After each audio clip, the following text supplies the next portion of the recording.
அனைவருக்கும் வணக்கம். கதை நேரத்தில் மீண்டும் உங்களை சந்திப்பதில் மகிழ்ச்சி. இன்று நான் சொல்லப்போகும் நீங்கள் கேட்கப் போகும் கதை பாண்டிமாதேவி. எழுதியவர் திரு ந. பார்த்தசாரதி அவர்கள். அத்தியாயம் 24, காவந்தபுரத்து தூதன்.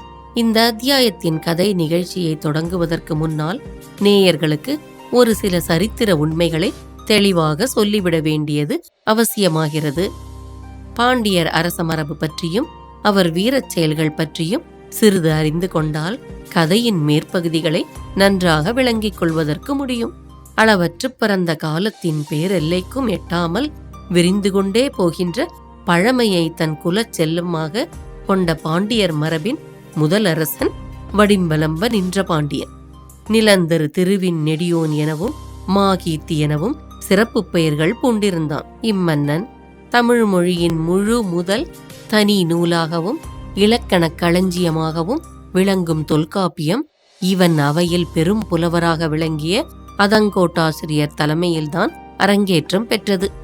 அதங்கோட்டாசிரியர் வழிமுறையினரான ஒவ்வொருவரும் பிற்காலத்தே 100,000 ஆண்டுகள் அதே குடிப்பெயர் கொண்டு தமிழின் புகழ் பரவ வாழ்ந்திருக்கலாம்.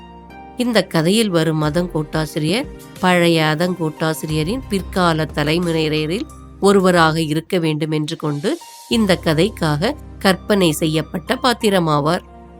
வடிம்பலம்ப நின்ற பாண்டியன் இந்த கதை நிகழும் காலத்தில் தென்பாண்டி நாட்டின் வற்றாத நீர்வளத்துக்கு காரணமாக இருக்கும் பரளியாறு எனப்படும் பற்றுருளியாற்றை முன்பு முதலாக வெட்டுவித்தான்.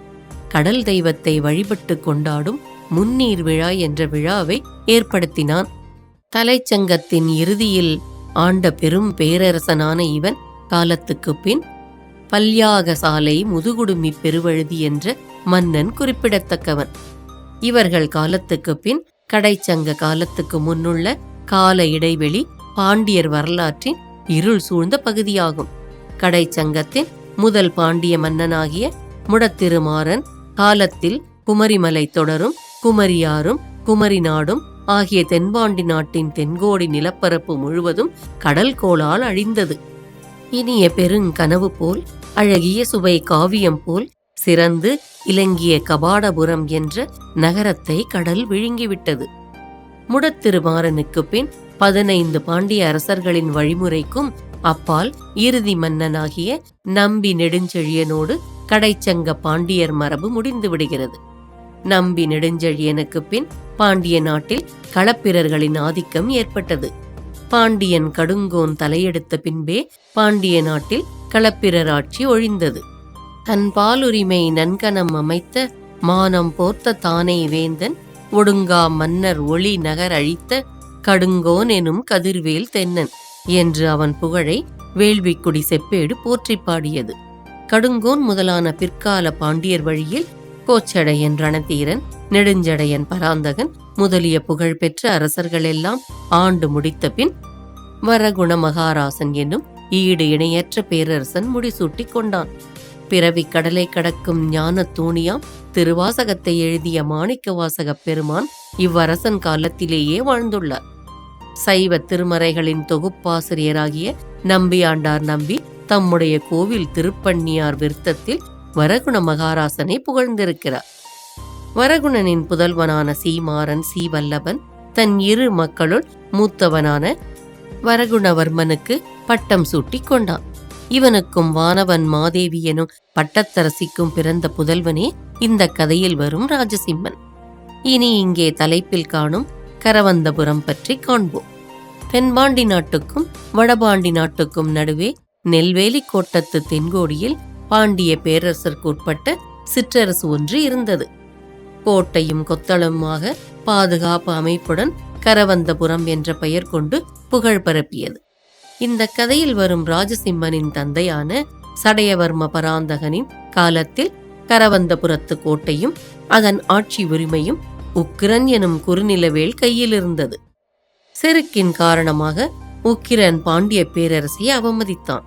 அதனால் பெருமன்னரான பராந்தக பாண்டியர் அவனை அடக்கி சிறைப்பிடித்து கொண்டு வந்தார்.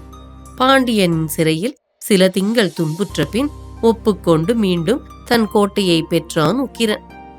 அதிலிருந்து கரவந்தபுரத்து ஆட்சியும் உக்கிரன் கோட்டை பாண்டிய பேரரசின் முன்னேற்றத்துக்கு உறுதுணையாகவும் ஆதரவாகவும் இருந்தன.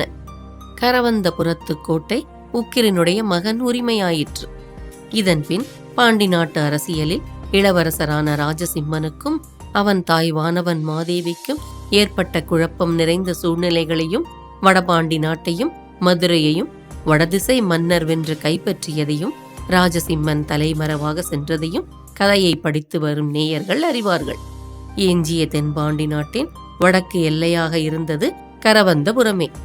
தென்பாண்டி நாட்டு கோட்டையில் கூற்றத்தலைவர்கள் கூடியிருந்த அதே நாளில் கரவந்தபுரத்து கோட்டையின் வடக்கே பயங்கரமான சில சங்கேத நிகழ்ச்சிகள் நடந்தன.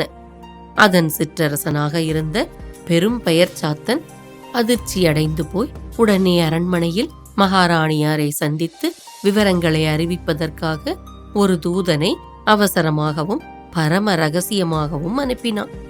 இனிமேல் கதையை படியுங்கள். சரித்திர சூழ்நிலை ஒருவாறு விளங்கியிருக்கும். திருநந்திக்கரையிலிருந்து கால்நடையாக புறப்பட்ட தளபதி எப்படியும் அன்று இரவுக்குள் அரண்மனை போய்விட வேண்டும் என்று துடியாய் துடித்தான். அவன் உளம் இன்ன செய்வதென்று அறியாமல் தவித்தது. திருநந்திக்கரையிலோ அதை சார்ந்துள்ள இடங்களிலோ பிரயாணத்துக்கு குதிரை கிடைக்கும் என்று தோன்றவில்லை. முக்கியமான பல செய்திகளை பற்றி ஆலோசிக்க வேண்டியிருப்பதனால் மகாமண்டலேஸ்வரரோ கூற்றத் தலைவர்களோ காலையிலேயே கூட்டத்தை முடித்துக்கொண்டு ஊர்களுக்கு திரும்பியிருக்க முடியாது. என்ன அவசரமாயிருந்தாலும் நாளைக்குத்தான் அரண்மனையிலிருந்து புறப்படுவார்கள். இப்போதே இங்கு எங்காவது குதிரை மட்டும் கிடைத்தால் பொழுது மங்குவதற்குள் அரண்மனைக்கு போய் சேர்ந்து விடலாம்.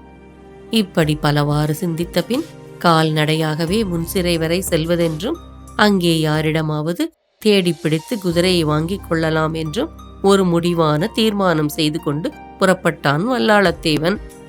சில நாட்களாக தொடர்ந்து பெய்த மழையின் அளவையும் சேர்த்து வெயில் வாட்டி பிழிந்து கொண்டிருந்தது. சாலையின் இருமருங்கிலும் மரங்கள் மட்டும் இல்லாமல் இருந்தால் தளபதி நடந்து சென்றிருக்கவே முடியாது. நாஞ்சில் நாட்டின் சிறப்புகளிலெல்லாம் சிறப்பு அதன் அற்புதமான சாலைகள். ஒவ்வொரு சாலையும் ஒரு பசுஞ்சோலையாக காட்சியளிக்கும். சத்தியத்தின் முன்னும் பின்னும் அரண் காரணத்துணையாக நிற்பது போல சாலையின் இருபுறமும் சிறிதும் வெயில் நுழைய முடியாதபடி அடர்ந்த மரங்கள் பசுமை குடையாக நின்றனவென்றால் நிழலுக்கு கேட்கவா வேண்டும்? முன் சிறையை நோக்கி சாலையில் நடந்து கொண்டிருந்த போது சாலையின் இருபுறமும் அழகிய இயற்கை காட்சிகளை கண்டான் தளபதி. பச்சை பசும்பாய் விரித்தார் போன்று நெல்வயல்கள், அவற்றின் இடையே உள்ள நீர் பள்ளங்களில் தீப்பிடித்தது போல் மலர்ந்துள்ள பல செந்நிற மலர்கள், கரும்பு தோட்டங்கள், கதலி காடுகள், கன்னி பெண்ணினைப் போல கலகலத்து பாயும் சிற்றோடைகள். என்ன வளம், என்ன அழகு! வாழ்நாள் முழுவதும் அந்த தென்பாண்டி நாட்டு காட்சிகளில் ஒரு புதிய அழகு பிறந்து கொண்டிருப்பது போல் தோன்றியது. பல 100 ஆண்டுகளுக்கு முன்னால் சங்க காலத்தில் ஒரு சிறை பெரியனார் என்ற புலவர் நாஞ்சில் நாட்டை பற்றி வர்ணித்து பாடியிருக்கும் புறநானூற்று பாடலின் அழகிய கருத்துக்கள் அவனுக்கு நினைவுக்கு வந்தன. விதைத்த வித்துகள் தண்ணீர் இல்லாமலேயே என்பதனால் முளைக்காமற் போகமாட்டா. முளைத்து செழித்து கரும்பு போல் வளரும். கோடை காலத்தில் எங்கும் வறட்சி தென்படும் போது பெண்களின் கண்களை ஒத்த கருங்குவளை மலர்கள் பார்க்குமிடமெல்லாம் வளமாக பூத்து கிடக்கும். கருப்பு நிற அடி மரத்தையுடைய வேங்கை மரத்தின் பொன் போன்ற மலர் அரும்புகள் உதிர்ந்து மிதக்கும்படி நீர்கால்கள் கடலை நோக்கி ஓடும். ஆஹா! இந்த புலவருக்கு கருங்குவளை பூக்களை நினைக்கும் போதே பெண்ணின் கண்கள்தான் நினைவுக்கு வருகிறது. உலகத்தின் கவி நோக்கி என்பதே இப்படித்தான் இருக்கும் போலும். அழகுள்ள ஒரு பொருளை பார்க்கும்போது அதே அழகுள்ள மற்றொரு பொருளின் நினைவை அது தூண்டிவிடுகின்றதோ? தன்னை அறியாமலேயே திருநந்திக்கரையில் பூவிற்று கொண்டிருந்த அந்த இளம் பெண்ணின் எழில் முகம், நினைவுகள் ஓடி மறையும் அழகிய தடக்கண்கள் எல்லாவற்றையும் நினைத்து பார்க்கத் தொடங்கினான் தளபதி வல்லாளத்தேவன். தனக்குத்தானே சிரித்துக் கொண்டான். சற்று முன் அந்த புலவரை பற்றி இகழ்ச்சியாக எண்ணினேன். எனக்கு மட்டும் இப்போது என்ன நினைவு உண்டாகிறது? உடம்பில் இரத்தமும் உள்ளத்தில் நினைக்கும் உரமும் இருக்கிறவரை மனிதர்கள் எல்லோருக்குமே இந்த நினைவு தொத்து நோய் பொதுவானதுதானோ? சிந்தித்தவாறே முன் சிறையை நெருங்கிக் கொண்டிருந்தான் அவன். இன்னும் 1/4 நாழிகை தூரம் நடந்தால் முன் சிறையை அடைந்து விடலாம். தொலைவில் தென்படும் ஓவியம் போல அவன் நடந்து கொண்டிருந்த சாலையிலிருந்து பார்க்கும்போது ஊர் மங்கலாக தெரிந்தது. எந்த ஊரையும் தொலைவில் இருந்து பார்க்கும்போது கோவிலும் கோபுரமும் வீடுகளும் மரங்களுமாக அதன் அழகே தனி கவர்ச்சி மிகுந்து தோன்றும். அருகில் நெருங்கி உள்ளே நுழைந்து விட்டால் அந்த கவர்ச்சி இருப்பதில்லை. உலகத்தில் எல்லா அழகுள்ள பொருட்களுமே இப்படித்தான். நுழைந்து பார்க்கும்போது கவலையும் துன்பமும் வேதனையும் வஞ்சனையும் தான் அவற்றுள் தெரிகின்றன. ஊர் நெருங்க நெருங்க தளபதியின் மனத்தில் சிந்தனைகள் குறைந்து சொந்த கவலைகள் எழுந்தன. முன்சிறையில் எங்கே போய் தேடி யாரிடம் குதிரை கேட்பது? குதிரை கிடைத்தாலும் அரண்மனைக்கு போய் சேருவதற்குள் இரவாகி விடுமே. காலையிலிருந்து கூற்றத்தலைவர் கூட்டத்தில் என்னென்ன முக்கியமான செய்திகளை பேசி முடிவு செய்தார்களோ அவற்றையெல்லாம் நான் அருகிலிருந்து அறிந்து கொள்ள முடியாமல் கெடுத்து என்னை இந்த குட்டையன் ஏமாற்றிவிட்டானே. இனி நான் இரவில் அரண்மனைக்கு போனாலும் அந்த ரங்க கூட்டத்தில் நடந்தது பற்றி யாரிடமாவது கேட்டு தெரிந்து கொள்ளலாம் என்பதும் இயலாது. என்ன நடக்கிறதோ பார்க்கலாம். எண்ணத்தில் அவநம்பிக்கை கலந்திருந்தாலும் வல்லாளத்தேவனுக்கு அதனிடையே ஒரு சிறு நம்பிக்கையும் இருந்தது. வைகரையிலேயே ஆபத்துதவிகள் தலைவன் மகர நெடுங்குழைக்காதன் தன் கூட்டத்தோடு அரண்மனைக்கு சென்றிருப்பதனால் அவன் மூலமாக ஏதாவது நடந்த செய்திகள், பேசப்பட்ட விவரங்கள் குறிப்பாகவோ வெளிப்படையாகவோ தெரியலாம் என நம்பினான் தளபதி. மந்திராலோசனை கூட்டம் நடக்கிற இடத்தில் எல்லோரையும் உடனே இருக்க விடமாட்டார்கள். ஆனால் குழைக்காதன் குறிப்பு தெரிந்தவன். சமயத்திற்கேற்றாற்போல் சாமர்த்தியமாக நடந்து கொள்ள அவனுக்கு தெரியும் என்று எண்ணி தற்காலிகமாக திருப்தி அடைந்தான் தளபதி.